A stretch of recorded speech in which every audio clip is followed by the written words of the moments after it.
In this week's seasonal servings, we're using mushrooms, peas, and scallion in a one-pot pasta that's sure to please. How you can make this bad boy? Coming up. This week's seasonal servings is all about convenience with a creamy one-pot mushroom and pea pasta on the menu. Hearty PA-grown mushrooms and sweet peas are the star ingredients, with scallion and parsley just to add some extra spring flair. I'll go grab some other ingredients like the pasta and the cheeses, then I'll meet you back in the Fox 43 kitchen to get started. Okay, we've got all of our shopping done. Ingredients, and it was a short ingredient list, but ingredients collected, and now it is time to get started on the creamy one-pot mushroom and pea pasta. So I've heated up some olive oil, and first and foremost, we're just going to get right to it with the mushrooms with those bad boys. Now, I got a big pack here. I'm only going to need about half of this. So we're going to throw the mushrooms into the pan, and we're going to cook those down until most of the liquid, if not all of the liquid, is gone here. I don't think it'll really matter in the grand scheme of things in the end, but you're going to want to do that. Now, mushrooms are a pretty polarizing topic as far as taste buds go. I find in my experience that people either like them or they hate them. Well, this time around and for this week's seasonal servings, we like them. And the peas too, by the way, which apparently with some people, some people can be a little iffy on them also. Next up, we've got scallion. Now, I've separated the tops, the greener part, from the lighter green and the whites. We're going to saute those and put these aside, the darker greens, until the end. So we are going to cook these down, and these cook quickly, so we'll soften them for, say, a couple minutes or so, and then we'll throw in some sliced garlic. And I think now my scallions have cooked down enough. I mean, you don't have to cook them to mush because this is a one-pot dish, so they're going to be in liquid anyway. So next, what I'm going to do is add some sliced garlic. This is about 4 garlic cloves, and the only reason why it is sliced is because I was too lazy to chop it further, and I decided, you know what, sliced it is. So we're just going to do this very quickly for a couple minutes because I do not want to burn the garlic, and then we're going to deglaze the pan with some white wine. The smell that I like. I wish there was smell-o-vision for days like this. All right, I think I've got my veggies cooked down enough, so what we're going to do is add about 1/4 cup to 1/2 cup of white wine, just to add that extra depth of flavor, and just because from a leftover recipe weeks ago, I have some, so why not use it? We're going to let that reduce a little. So I've got enough liquid condensed here now, and I'm going to add a box of pasta. This could be whatever pasta you want.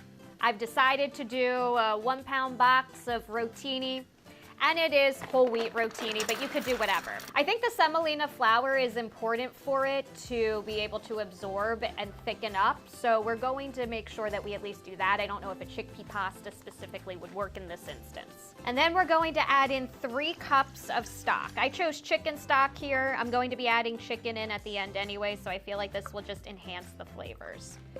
What I'm going to do now is allow this to come to a boil and then simmer until all of the liquid is gone, the pasta is nearly cooked, and then when I see you next, we're going to make it creamy and delicious and add our finishing touches to make it a complete meal.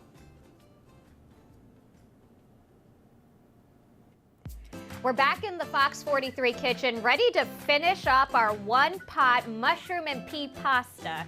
We're going to add the creaminess to it now, the pasta and everything. The liquid is evaporated, we're ready to go. So let's get right to it because we're wasting minutes. And I don't like a pasta that's too overcooked.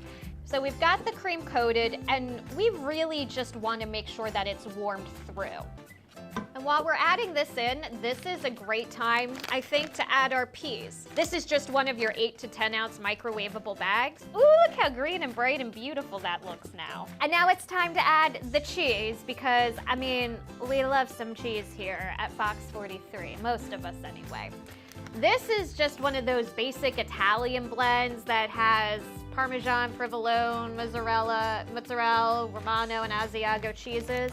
So I'm gonna throw in probably about half of it. And you're going to want some fairly melty cheeses for this because you're not going to have a lot of time at the end to melt it down. So something like mozzarella would definitely be a really good choice, or some sort of blend with it too, with like provolone that melts also very easily. Oh boy, there we go. Everything is melted and delicious now, so what are we going to do? Add in our chicken.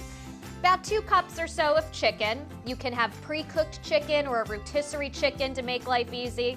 So you just throw that in until it's warmed up, or you can warm it a little, maybe nuke it briefly in the microwave beforehand. Just be careful not to overcook it before you throw it in.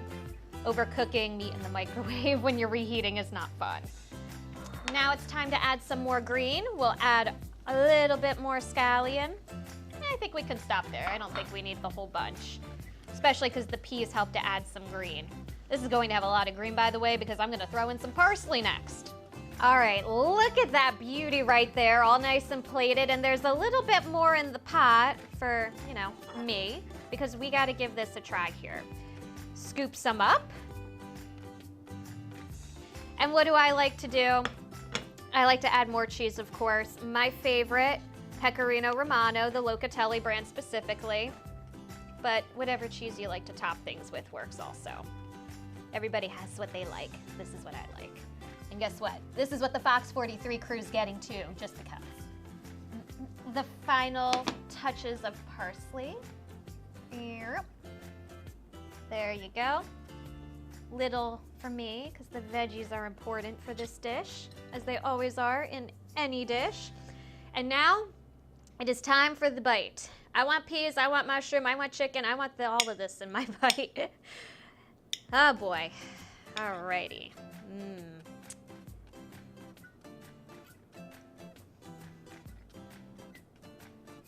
Oh man. Al dente pasta. Spring food can be comforting too, and it can be creamy, and it can be absolutely delicious, and this incorporates the meatiness of the mushrooms with some leftover chicken you might have, or some pre-prep chicken, and of course, peas. So delicious. I'll be sure to get this recipe on our website, fox43.com, step by step, all the measurements for the ingredients too. If you have an idea, a seasonal ingredient, or just something new that you'd like to see me use, be sure to send any ideas or suggestions toamichaels@fox43.com. Until I see you next in a couple weeks, guys, eat up and enjoy.